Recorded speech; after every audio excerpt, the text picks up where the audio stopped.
Guys, Hindi के भातीकाल में आज हम नंददास के बारे में पढ़े थे पिछले वीडियो में। तो आज हम नंददास बारे में कुछ और पढ़ते हैं। तो वीडियो शुरू करते हैं। तो रूप मंजरी का कथानक लौकिक श्रृंगार से आबद्ध है। इनकी रचना दोहा चौपाई शैली में हुई है। नंददास द्वारा रचित कोश ग्रंथ कौन कौन से हैं? तो यह मान मंजरी, अनेकार्थ मंजरी और नाममाला। चंदहास, अग्रज सुहृदय, परप्रेम पथ में पगे, नाभादास की भक्तमाल में नंददास के बारे में कहा गया है। नंददास के संपूर्ण ग्रंथ परिमार्जित ब्रज भाषा में है। नंददास को जड़िया कवि भी कहा जाता है। इनका कारण इनका सुंदर उपयुक्त शब्द चयन है। नंददास जड़िया और कवि खड़िया हैं। चतुर्भुज दास 1530 ईस्वी 1550 ईस्वी अक्षप के प्रसिद्ध कवि कुंभन दास के सबसे छोटे पुत्र थे। चतुर्भुज दास का जन्म 1530 ईस्वी में गोवर्धन के समीप जमुनावली गांव में हुआ था। इनका कोई स्वतंत्र ग्रंथ उपलब्ध नहीं है। स्फुट पदों को ही चतुर्भुज कीर्तन संग्रह, कीर्तनावली और दान लीला शिष्कर्षों से प्रशासित किया जाता है। इनकी भाषा साधारण ब्रज भाषा है। इनकी कुछ अन्य रचनाएं मिलती हैं। द्वादशयस, भक्ति प्रताप तथा हिंदू को मंगल। शुक्ल जी के अनुसार ये जसोदा कहाँ कहो हो बात, तुम्हारे सुत के करतब मुँह पर कहत कहे नहीं जात। ये चतुर्दास की पंक्ति है। छीत स्वामी 1515 ईस्वी से 1550 ईस्वी ये मथुरा के चतुर्वेदी ब्राह्मण थे। ये बात प्रसिद्ध है कि ये बीरबल के पुरोहित थे। युवावस्था में ये बड़े उदंड थे, लेकिन विट्ठल नाथ जी के शरण में आने पर शांत और गंभीर होकर पुष्टि मार्ग में दीक्षित हो गए। दीक्षित होने के बाद में गोवर्धन के निकट पुंछरी नामक स्थान पर तमाल वृक्ष के नीचे रहते थे।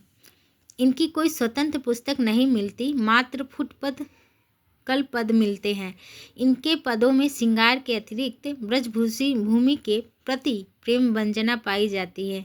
इनकी एक पंक्ति है, हे विधना तोसो अर्चा पसारी, मांगो जन्म जन्म दीजो यही ब्रज बसिबो। गोविंद स्वामी 1505-1585 ईस्वी गोविंद स्वामी का जन्म राजस्थान के भरतपुर राज्य के आंतरी गांव में 1505 ईस्वी में हुआ था। गोविंद स्वामी गोवर्धन में जहाँ रहते थे वह स्थान गोविंद स्वामी की कदम खंडी नाम से आज भी प्रसिद्ध है। किंवदंती के अनुसार गायकदान से इनमें संगीत सीखने आते थे। इनकी कोई स्वतंत्र पुस्तक नहीं मिलती। फुटकल पदों का संकलन गोविंद स्वामी के पद के नाम से प्रसिद्ध है। इन्होंने राधा कृष्ण की श्रृंगार लीला एवं कुछ पदवाल लीला के भी लिखे हैं। इनकी काव्य ब्रज भाषा है।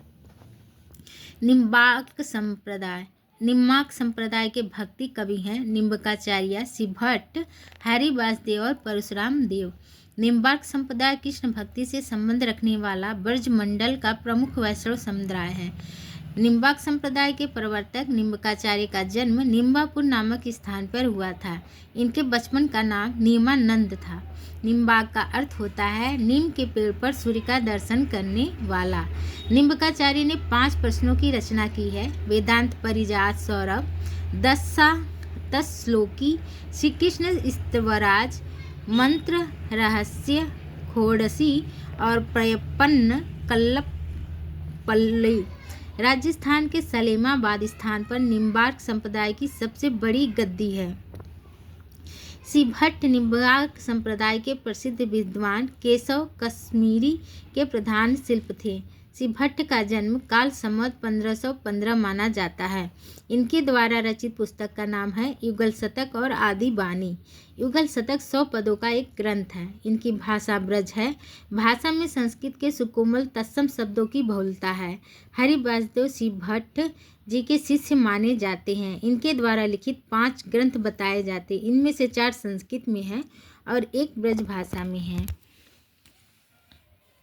संस्कृत के ग्रंथ हैं सिद्धांत रत्नांजलि, निम्बकाष्टोत्थ सतनाम, तत्वार्थ पंचक, पंच संस्कार निरूपण। ब्रज भाषा का ग्रंथ है महावाणी। परशुराम देव हरिवासदेव जी के शिष्य थे। यही निम्बक संप्रदाय की गद्दी को ब्रज से सलेमाबाद राजस्थान में ले गए। परशुराम देव की प्रसिद्ध पुस्तक परशुराम सागर है। यह एक बड़ा ग्रंथ है। राधा वल्लभ संप्रदाय के प्रमुख भक्त निम्नलिखित हैं। हित हरिवंश, दामोदर दास, इनका नाम सेवक जी, हरिराम व्यास, ध्रुवदास और नेही नागरी दास आदि।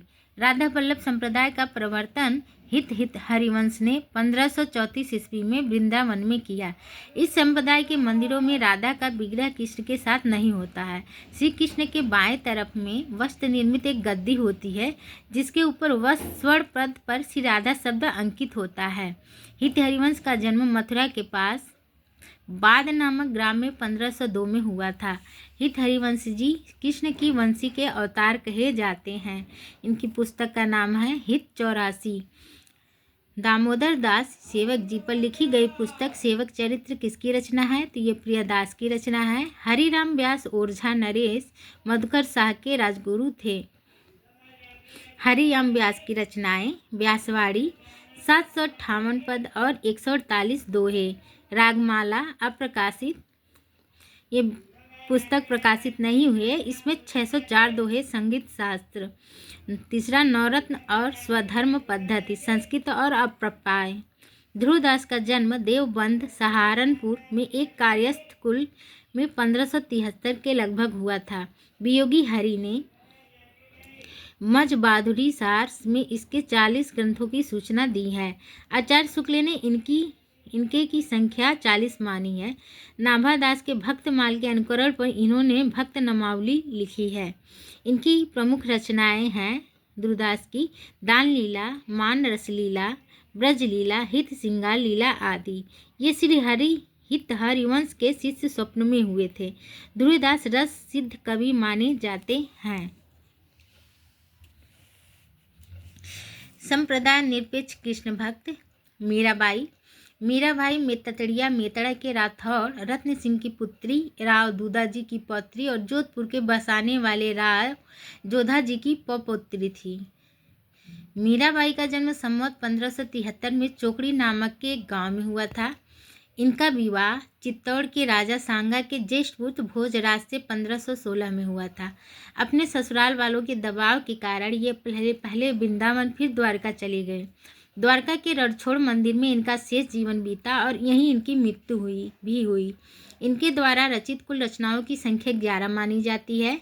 गीत गोविंद की टीका, मीरा की गरबी, नरसिंह जी का मायरा, मलाल राग, राग सोरठा, राग गोविंद, सत्यभामानुरूषण चरित, नरसिंह मेहता की हुंडी, रुक्मणी मंगल और स्फुट पद। मीरा भाई की भक्ति माधुर भाव की है। मीरा के काव्य में वियोग श्रृंगार की प्रधानता है। इनके काव्य में शांत रस की व्यंजना है। मीराबाई का भाषा समांतर राजस्थानी मिश्रित ब्रज है। मीरा के काव्य में सगुण और निर्गुण दोनों रूपों का प्रभाव है। रविदास जी को मीराबाई का गुरु माना जाता है। इनकी प्रमुख पंक्तियां हैं। बसो मेरे नैनन में नंदलाल, जाके सिर मोर मुकुट मेरा पति सहोई, असुवन जल सिंची सिंची प्रेम बेल बोई, घायल की गति घायल जानो और न जाने कोई, बिरहनी बावरी भई ऊंच चढ़ी अपने भवन में टेर तहाय दई, हरि तुम हरो जन की पीर, पग घुंघरू बाध मीरा नाची रे, मैं तो अपने नारायण की आपई हो गई दासी रे, तुम्हारो कारण सब सुख छाड़या, अब मोहि क्यों तरसावे। गाइस आज के लिए बस इतना ही। अगर वीडियो अच्छी लगे तो मेरे चैनल को subscribe, like, share and follow करें और कोई गलती हुई तो क्षमा करें। धन्यवाद।